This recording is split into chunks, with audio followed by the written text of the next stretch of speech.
पर NATS का ये ऑफिशियल पोर्टल ओपन होगा। गाइस यहाँ पर अगर आपने पहले से रजिस्ट्रेशन कर रखा है तो आपको स्टूडेंट लॉगिन के लिंक पर क्लिक करना है। उसके बाद आपके सामने लॉगिन का इंटरफेस ओपन हो जाएगा। यहाँ पर आप अपनी ईमेल आईडी एंटर करें, अपना पासवर्ड आप एंटर करें, इस कैप्चा कोड का आंसर यहाँ पर दें और लॉगिन की टैब पर क्लिक करके आप अपने डैशबोर्ड में लॉगिन कर लें। और अगर आपने यहाँ पर NATS के पोर्टल पर अभी तक रजिस्ट्रेशन नहीं किया है, आप फर्स्ट टाइम NATS पोर्टल के थ्रू किसी भी भर्ती के लिए अप्लाई करने जा रहे हो, तो सबसे पहले यहाँ पर आपको अपना रजिस्ट्रेशन करना होगा। उसके लिए आपको स्टूडेंट रजिस्टर के इस लिंक पर क्लिक करना है। नेक्स्ट आपके सामने रजिस्ट्रेशन का इंटरफेस ओपन हो जाएगा। अप्लाई करने के लिए आपके पास डॉक्यूमेंट होने मैंडेटरी है। आप यहाँ से चेकआउट करें। फिर यहाँ पर आपसे पूछा गया कि क्या ऊपर दिए गए ये सभी डॉक्यूमेंट्स आपके पास हैं, तो यहाँ पर आप यस ऑप्शन सेलेक्ट करें। उसके बाद यहाँ पर आपको अपनी ईमेल आईडी एंटर करनी है, अपना मोबाइल नंबर एंटर करना है, इस कैप्चा कोड का आंसर आपको यहाँ पर देना है और फिर आपको सेंड ओटीपी ऑप्शन पर क्लिक कर देना है। उसके बाद आपकी रजिस्टर्ड ईमेल आईडी और मोबाइल नंबर पर ओटीपी सबमिट किए गए हैं, वो ओटीपी आपको यहाँ पर एंटर करने हैं। जो ईमेल पर ओटीपी आया है वो ईमेल वाले सेक्शन में एंटर करना है और जो मोबाइल पर आया है वो मोबाइल के इस सेक्शन में एंटर करना है और फिर आपको वेरीफाई ओटीपी इस ऑप्शन पर क्लिक करके अपना मोबाइल नंबर और ईमेल आईडी को यहाँ पर वेरीफाई कर लेना है। नेक्स्ट आपके सामने कुछ इस तरह से इंटरफेस ओपन होगा। यहाँ पर आपको अपना रजिस्ट्रेशन करना है। आपसे पूछा गया है क्या आपने पहले से अप्रेंटिसशिप की ट्रेनिंग प्रोग्राम कर रखा है। अगर कर रखा है तो यस करिए, फिर आप एलिजिबल नहीं होंगे।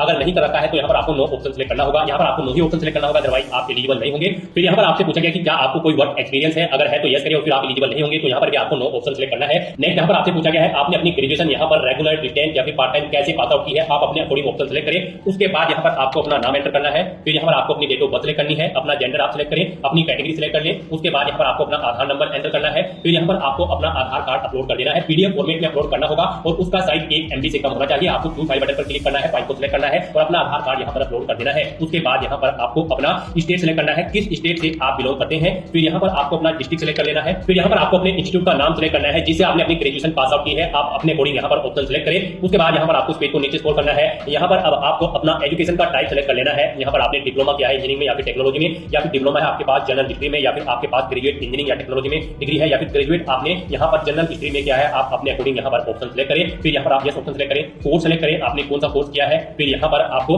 अपना स्पेशलाइजेशन सेलेक्ट कर लेना है। उसके बाद यहाँ पर आपको अपनी स्टूडेंट आईडी यानी कि इनरोलमेंट नंबर अपना ग्रेजुएशन का यहाँ पर एंटर कर देना है। फिर पासिंग ईयर आपको देना है, कब आपने अपनी ग्रेजुएशन पास आउट की है। उसके बाद यहाँ पर ईयर देना है, ईयर देने के बाद आपको मंथ यहाँ पर देना है, किस मंथ में आपने अपनी ग्रेजुएशन पास आउट की है। फिर यहाँ पर आपको अपनी परसेंटेज एंटर करनी है, कितने परसेंटेज मार्क्स आपने यहाँ पर ग्रेजुएशन में ऑब्टेन किए हैं, या फिर सीजीपीए है तो सीजीपीए की डिटेल दें। उसके बाद आप इस पेज को नीचे स्क्रॉल करें। नेक्स्ट यहाँ पर आपको अपना पासवर्ड एंटर करना है। आप अपना पासवर्ड यहाँ पर अल्फा न्यूमेरिक फॉर्मेट में दें। मींस आपके पासवर्ड में कम से कम एक अपर केस कैरेक्टर, एक लोअर केस कैरेक्टर, एक इंटीजर नंबर और एक स्पेशल कैरेक्टर जैसे कि @ है या फिर डॉलर होना चाहिए। तो इस फॉर्मेट में आपको अपना पासवर्ड यहाँ पर एंटर करना है। वही पासवर्ड आपको कंफर्म पासवर्ड फील्ड में एंटर करना है। फिर आपको यहाँ पर इस कैप्चा कोड का आंसर देना है और सबमिट बटन पर क्लिक कर देना है। उसके बाद आपकी रजिस्टर्ड ईमेल आईडी पर एक एक्टिवेशन का लिंक आया होगा कुछ इस तरह से। यहाँ पर आपको योर वेरिफिकेशन लिंक के सामने इस लिंक पर क्लिक कर देना है। उसके बाद आपके सामने कुछ इस तरह से इंटरफेस ओपन होगा। आपको मैसेज शो कर दिया जाएगा, आपका अकाउंट यहाँ पर एक्टिवेट कर दिया गया है। अब यहाँ पर आपको लॉगिन करना है। तो यहाँ पर लॉगिन करने के लिए आपको होम की स्टेप पर क्लिक करना है। फिर यहाँ पर आपको स्टूडेंट की स्टेप पर क्लिक करना है। उसके बाद आपको स्टूडेंट लॉगिन स्टेप पर क्लिक कर देना है। फिर यहाँ पर आप अपनी ईमेल आईडी एंटर करें, अपना पासवर्ड एंटर करें और ये कैप्चा कोड का आंसर यहाँ पर दें और लॉगिन की टैब पर क्लिक करके अपने डैशबोर्ड में लॉगिन कर लें। लॉगिन करने के बाद आपके सामने कुछ इस तरह से इंटरफेस ओपन होगा। अब यहाँ पर आपको अपनी बेसिक डिटेल्स प्रोवाइड करनी है।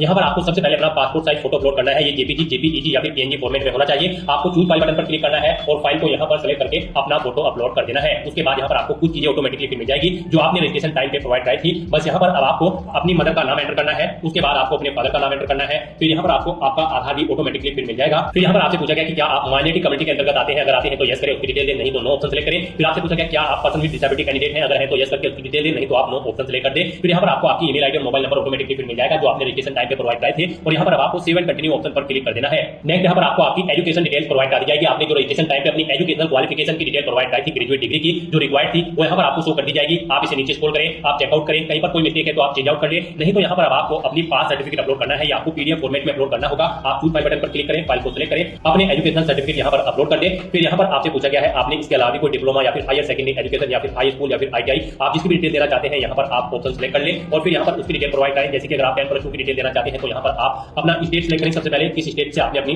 12th पास आउट की है। फिर यहाँ पर आप अपना डिस्ट्रिक्ट सेलेक्ट करें। डिस्ट्रिक्ट सेलेक्ट करने के बाद यहाँ पर आपको अपने स्कूल या कॉलेज का नाम देना है। फिर यहाँ पर आपको बोर्ड का नाम देना है या फिर इंस्टीट्यूट का नाम देना है जिससे आपने अपनी 12वीं क्लास यहाँ पर पास आउट की है। स्टूडेंट आईडी आप अपने एंटर करें। स्कूल में आपने कितने परसेंटेज मार्क्स ऑब्टेन किए हैं वो यहाँ पर आप एंटर कर दें और अगर सीजीपीए में किए हैं तो सीजीपीए यहाँ पर आप एंटर कर दें। अपने बारे में कुछ देना चाहते हैं तो आप बताना चाहते हैं यहाँ पर आप राइट डाउन कर दें। फिर आपको अगर कोई जनरल स्किल्स है तो यहाँ पर आप ऐड कर दें। फिर उसके बाद आप कौन सी लैंग्वेज जानते हैं यहाँ पर आप कोमा लगाकर अपनी सभी लैंग्वेज की डिटेल प्रोवाइड करा सकते हैं और उसके बाद आपको सेव एंड कंटिन्यू ऑप्शन पर क्लिक कर देना है। नेक्स्ट यहाँ पर आपको अपनी कम्युनिकेशन इन्फॉर्मेशन प्रोवाइड करनी है। आप पहले अपना परमानेंट एड्रेस यहाँ पर एंटर करें, अपना पिन कोड दें, पोस्ट ऑफिस यहाँ पर सिलेक्ट करें। पिन कोड के अकॉर्डिंग यहाँ पर आपका पोस्ट ऑफिस सिलेक्ट हो जाएगा। उसके बाद यहाँ पर आपको अपना डिस्ट्रिक्ट सिलेक्ट कर लेना है। ये भी आपके पिन कोड के अकॉर्डिंग ऑटोमेटिकली आपको फिर मिल जाएगा, स्टेट भी। और फिर यहाँ पर आप अपना एड्रेस एंटर कर दें। उसके बाद आप अपना प्रेजेंट एड्रेस यहाँ पर दें और अगर आपका प्रेजेंट एड्रेस आपके परमानेंट एड्रेस के अकॉर्डिंग सेम है तो आप इस चेकबॉक्स को ओके कर दें। ऑटोमेटिकली आपका प्रेजेंट एड्रेस आपके परमानेंट एड्रेस के अकॉर्डिंग फिल हो जाएगा। उसके बाद आप सेव एंड कंटिन्यू इस ऑप्शन पर क्लिक कर दें। नेक्स्ट यहाँ पर आपको अपनी ट्रेनिंग प्रेफरेंस सेलेक्ट करनी है। यहाँ पर आपको 3 चॉइसेस दी गई है। आप सबसे पहले अपना स्टेट सेलेक्ट करें, किस स्टेट में आप अप्रेंटिसशिप की ट्रेनिंग लेना चाहते हैं। तो यहाँ पर पहले आप स्टेट सेलेक्ट करें, उसके बाद आप यहाँ पर डिस्ट्रिक्ट सेलेक्ट करें, जिस डिस्ट्रिक्ट में आप लेना चाहते हैं अपनी ट्रेनिंग।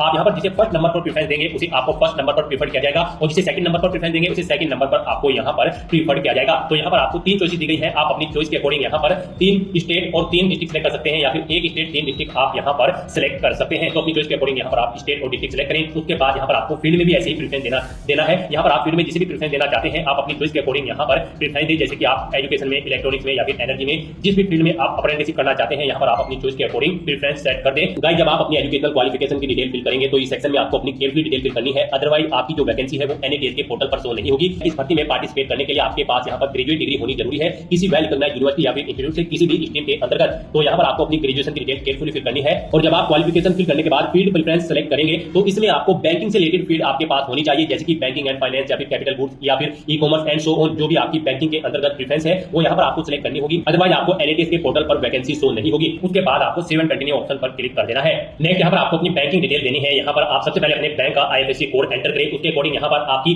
बैंक की ब्रांच का नाम आ जाएगा और बैंक नेम यहाँ पर आपको शो कर दिया जाएगा। फिर यहाँ पर आप अकाउंट होल्डर का नाम दें, यानी कि जिस नाम से आपका अकाउंट है वो नाम यहाँ पर एंटर करें, बैंक अकाउंट नंबर यहाँ पर एंटर करें, और फिर आप अपनी पासबुक की PDF यहाँ पर अपलोड कर दें। आपको चूज फाइल बटन पर क्लिक करना है, फाइल को सिलेक्ट करना है और अपनी PDF यहाँ पर बैंक की पासबुक की आपको अपलोड कर देनी है, और उसके बाद आपको सेव एंड प्रीव्यू ऑप्शन पर क्लिक कर देना है। नेक्स्ट आपके सामने कुछ इस तरह से इंटरफेस ओपन होगा। पीछे जो आपने डिटेल्स प्रोवाइड की है उसका पूरा प्रीव्यू यहाँ पर आपको शो कर दिया गया है। आप इस पेज को नीचे स्क्रॉल डाउन करें, प्रिंट बटन पर क्लिक करके अपनी डिटेल का एक हार्ड कॉपी प्रिंट आउट आप ले सकते हो, और अगर कहीं पर कोई मिस्टेक है तो आप एडिट बटन पर क्लिक करके एडिट कर सकते हो। अगर सभी चीजें ओके हैं तो आपको चेकबॉक्स को ओके करना है और फाइनल सबमिट बटन पर क्लिक कर देना है। नेक्स्ट आपके सामने आपका डैशबोर्ड कुछ इस तरह से यहाँ पर शो होगा। इसमें आपको मल्टीपल वैकेंसी शो हो रही होंगी, यहाँ से आप वैकेंसी चेकआउट कर सकते हो। आपको यहाँ पर बैंक ऑफ इंडिया में अप्रेंटिस की पोस्ट के लिए अप्लाई करना है, तो यहाँ पर आपको सर्च बॉक्स में आना है, बैंक ऑफ इंडिया टाइप करना है। उसके बाद आपके सामने यहाँ पर बैंक ऑफ इंडिया की वैकेंसी शो होगी, यहाँ से आप चेकआउट कर सकते हो। आपकी लास्ट डेट 15 मार्च 2025 है। यहाँ पर इन वैकेंसी के सामने आपको व्यू और अप्लाई के लिंक दिए गए हैं। व्यू के लिंक पर क्लिक करके आप वैकेंसी की डिटेल चेकआउट कर सकते हो, और अप्लाई बटन पर क्लिक करके आप अप्लाई कर सकते हो। आपको यहाँ पर सिंपली अप्लाई के बटन पर क्लिक करना है और आप अप्लाई कर लोगे। आपके सामने यहाँ पर स्टेटस में अप्लाइड शो हो जाएगा। यहाँ पर आपको बैंक ऑफ इंडिया की जो वैकेंसी है वो यहाँ पर 100 वैकेंसी में अलग अलग प्रोवाइड कराई गई है। आप यहाँ से अप्लाई बटन पर क्लिक करके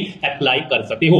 उसके बाद आप अपने डैशबोर्ड में एप्लीकेशन मैनेजमेंट की स्टेप पर क्लिक करके चेकआउट कर सकते हो। यहाँ पर आप बैंक ऑफ इंडिया की अप्रेंटिस की पोस्ट के लिए अप्लाई कर चुके हो। गाइस, यहाँ पर अप्लाई करने के बाद आपको फीस पेमेंट भी करनी होगी। फीस पेमेंट यहाँ पर हम आपको बता दें, जनरल OBC EWS कैंडिडेट को 800 रुपए जमा करानी है, SC ST वुमेन कैंडिडेट को 600 रुपए, PH दिव्यांग कैंडिडेट को 400 रुपए फीस के रूप में जमा कराने होंगे। ये फीस का अमाउंट आप debit card, credit card, net banking या फिर UPI के माध्यम से जमा करा सकते हो। फीस के लिए आपकी ईमेल आईडी पर एक लिंक सबमिट किया जाएगा। जी हाँ दोस्तों, अप्लाई करने के 48 आवर्स के बाद आपकी ईमेल आईडी पर एक लिंक सबमिट किया जाएगा फीस पेमेंट के लिए। उस लिंक पर क्लिक करके आपको अपना फीस पेमेंट कर देना है ऑनलाइन मोड में, debit card, credit card, net banking या फिर UPI के माध्यम से। और फीस पेमेंट होने के बाद ही यहाँ पर आपका एप्लीकेशन फॉर्म कंसीडर होगा। फीस का लिंक आपको आपका फॉर्म चेकआउट करने के बाद भेजा जाएगा। अगर आपकी सभी एलिजिबिलिटी क्राइटेरिया ओके है तो ही आपको एप्लीकेशन फीस का लिंक भेजा जाएगा, अदरवाइज आपके पास एप्लीकेशन फीस पेमेंट करने के लिए भी लिंक नहीं आएगा। तो आपको अपनी एलिजिबिलिटी क्राइटेरिया और अपनी डिटेल्स आपको फॉर्म भरते समय केयरफुली देनी है और अपना फॉर्म भर लेना है। सक्सेसफुली फीस पेमेंट करने के बाद आपको अपने एप्लीकेशन फॉर्म का एक हार्ड कॉपी प्रिंट आउट ले लेना होगा, फ्यूचर यूज के लिए, फ्यूचर रेफरेंस के लिए। तो दोस्तों, ऐसे आप बैंक ऑफ इंडिया अप्रेंटिस के 400 खाली पदों के लिए अपना फॉर्म अप्लाई कर सकते हो बिना कोई मिस्टेक किए हुए। आज की इस वीडियो में बस इतना ही। आई होप वीडियो आपको पसंद आई होगी। अगर पसंद आई हो तो इसे लाइक और शेयर करें। चैनल पर नए हो तो इसे सब्सक्राइब कर लें।